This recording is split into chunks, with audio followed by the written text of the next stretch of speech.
Hello, my dear students. I hope you are all well and you keep away from this coronavirus and stay at home.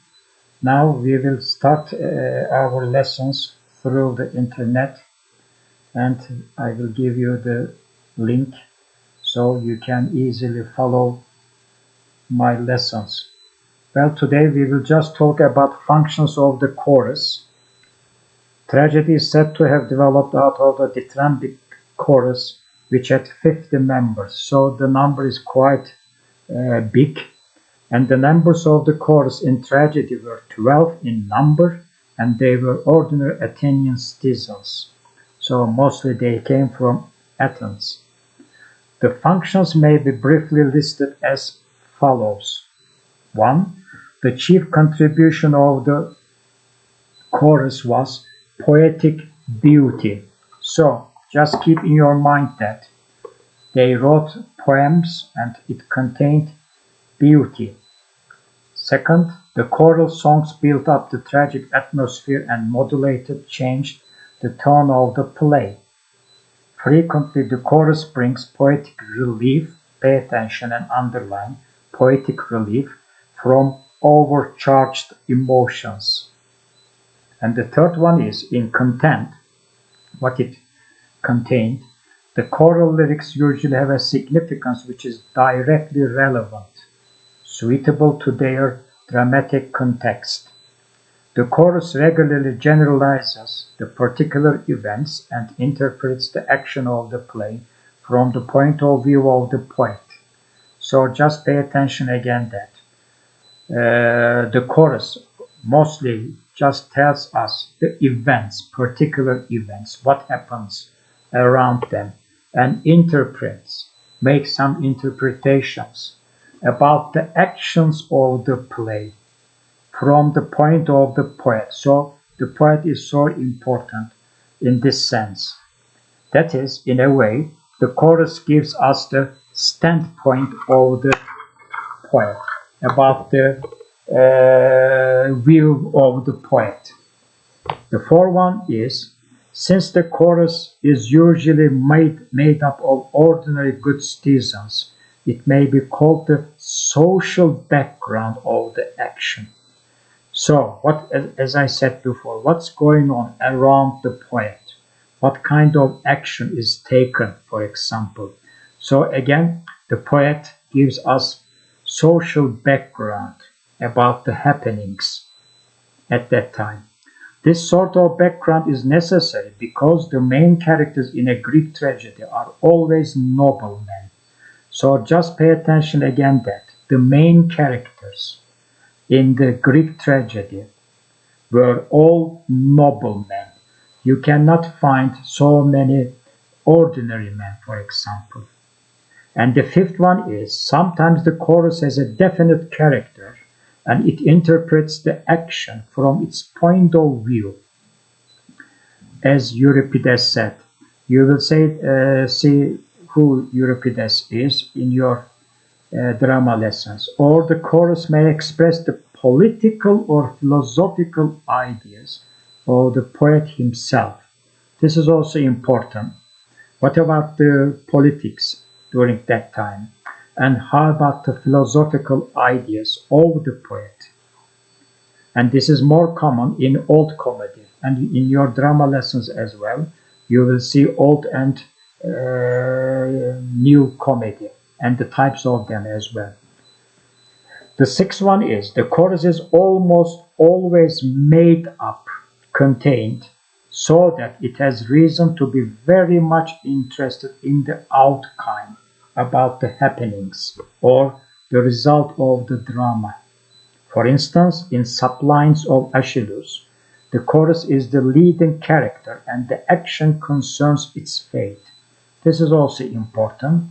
You can remember from the Trojan War that Aeschylus is the main character, the leading character, and his fate, for example, in the end was tragic. So the chorus in a way gives some information about the fate of the main character Aeschylus. But even in this play, the chorus has a passive role. But there are exceptions to this. In Eumenides, for example, the chorus plays a leading and very active role.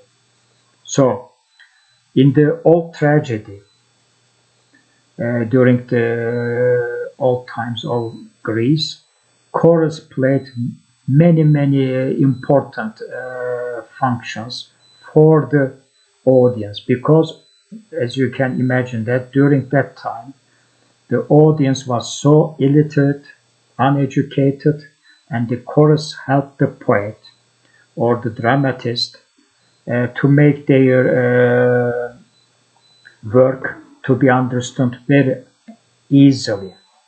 They used to come to the stage, which is called skene, as we said before in our face-to-face lesson. So the chorus, in this sense, gives important explanations to the audience and comes back to the out of the stage. But there are exceptions to this. In Eumenides, for example, the chorus plays a leading and very active role. Sometimes chorus played so passive roles, sometimes they played active roles, as seen in Eumenides, for example. In the other tragedies, the chorus does not play a leading role and is not usually concerned with forwarding the dramatic action.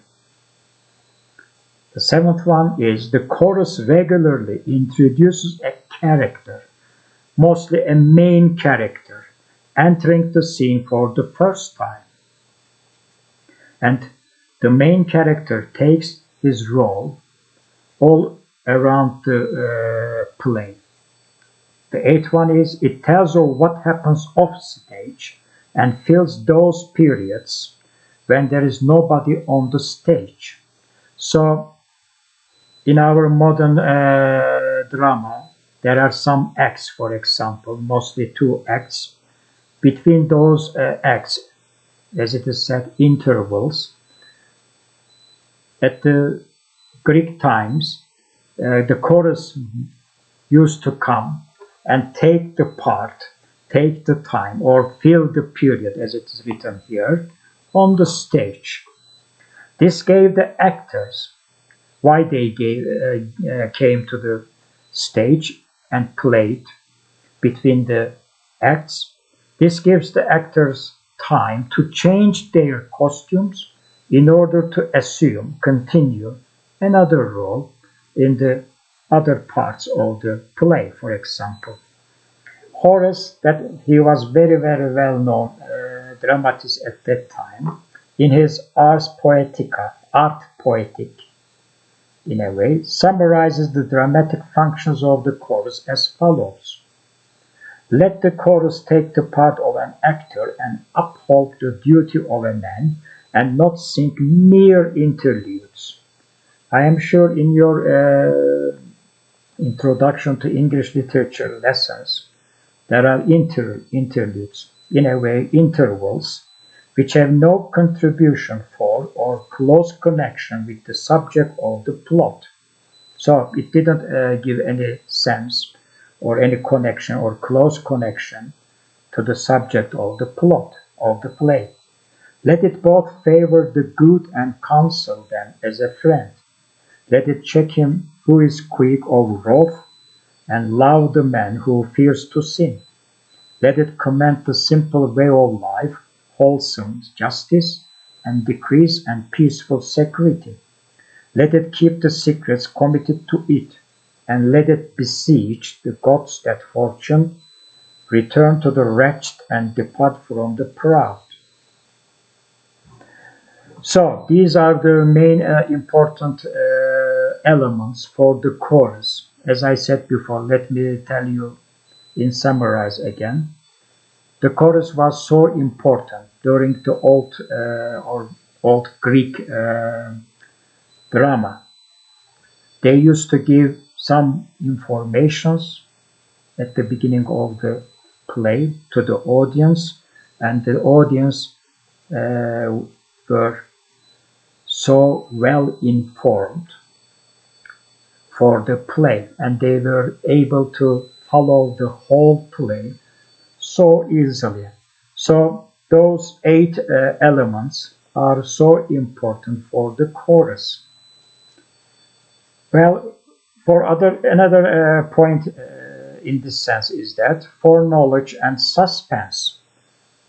As I told you before in our face-to-face lessons, that suspense was so important at the old Greek tragedies, because as you can easily remember that there was a V, upside down V position of the Greek tragedy, rising action and then catharsis or purgation, as we said before, climax in a modern sense, and there was a falling action as well. So suspense, as we say in Turkish, gerilim, should be made at the Greek tragedies, old Greek tragedies. Since Greek tragedy was written on legendary themes, the audience usually had some foreknowledge of the events. In a way, backgrounds of the events, what will be happening while they are watching the play as well. And the author had to take this foreknowledge into account, keep in his mind, when he was composing his play. Another element of Greek tragedy is the supernatural.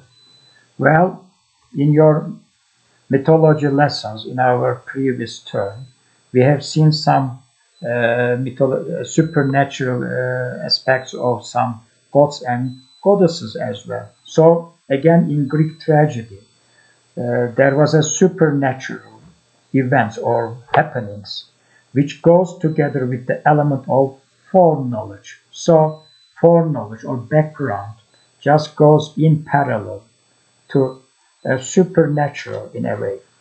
The supernatural was a largely dramatic phenomenon, knowing what will happen in the end. So again, in our face-to-face lessons, we saw that everything in the end will be tragic.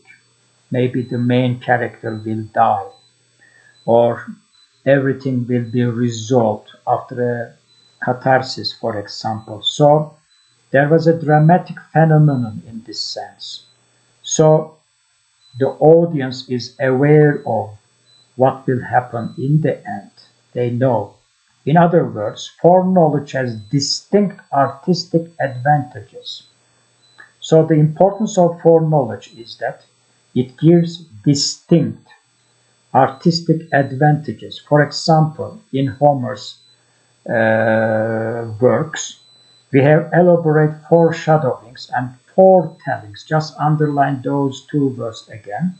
Foreshadowing, ileri görmek, or foretellings of the death of Hector.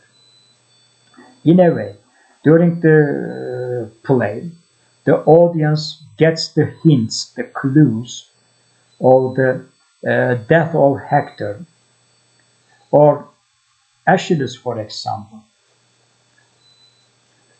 So Hector's death or Achilles' death are both inevitable, because the Greek tragedy, old Greek tragedy, requires this. The main characters will or must die at the end of the Greek tragedies, old tragedies. This enables, so we come across with a new word, dramatic irony. So let me tell you first about what irony is. Irony, you can just keep in your mind that you will come across with this word in your drama lessons, in your novel lessons, in your poetry lessons, for example. It is so simple to keep in your mind that